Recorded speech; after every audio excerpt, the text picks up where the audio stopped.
So you listen to the news and you hear about a zero-sum game and you wonder, what are they talking about? Well, let's dive in.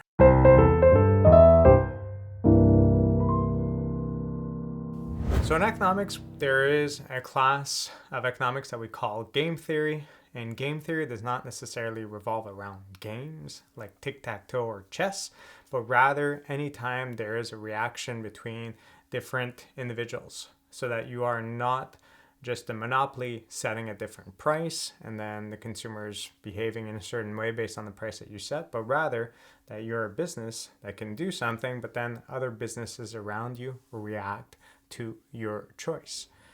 So anytime there is that possible reaction, we are dealing with game theory. And within game theory, there is this idea of zero-sum games. So zero-sum games essentially means that as one of the two parties, one of the two players, one of the two individuals, companies, countries gains, the other one must be losing. So in zero-sum games, would be the case if you're negotiating on the price of a car.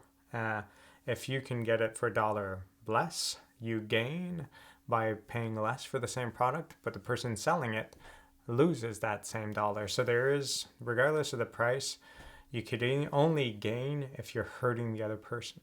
Other types of games that are not treated as zero-sum games are situations where cooperation or this kind of joint agreement can lead to more money for everyone.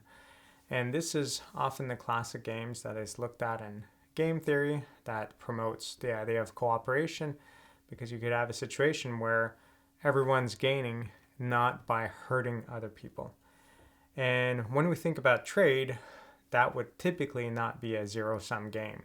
As soon as different countries specialize in trade, we have a situation where everyone's able to consume more than by being self-sufficient, by being isolated.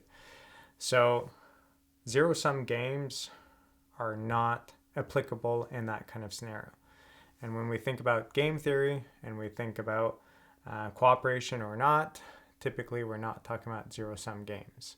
So if you hear someone talking about zero-sum and this idea that other countries are gaining, therefore we must be losing, is often false.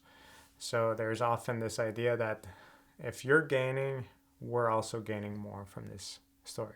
Generally speaking, not zero-sum games. Zero-sum games are really those kind of situations, like I mentioned, that as one country gains, the other one has to be losing the same amount of money or the same amount of whatever we're considering in that scenario. So hopefully the next time you look at the news and you hear about zero-sum games, you could understand when it's applicable, when it's not. But to better understand if it's applicable or not, you have to understand what's the game at play and what are the trade-offs, what are the different possible outcomes. So in a separate video, we're going to look at the gains that we can have of cooperation versus the non-cooperative outcome. And in that situation where we have cooperative ideal and non-cooperative outcome, we'll see that going from the non-cooperative outcome to the cooperative ideal leads to a situation where both players get more out of this story. So in that situation it's not a zero-sum game. So hopefully that's clear for you. I wish you a pleasant day, and I'll catch you on the next one. If you found this video interesting, please consider subscribing or joining my class where I guide you to apply and expand on the information found in these videos to real-life examples. Have a good day.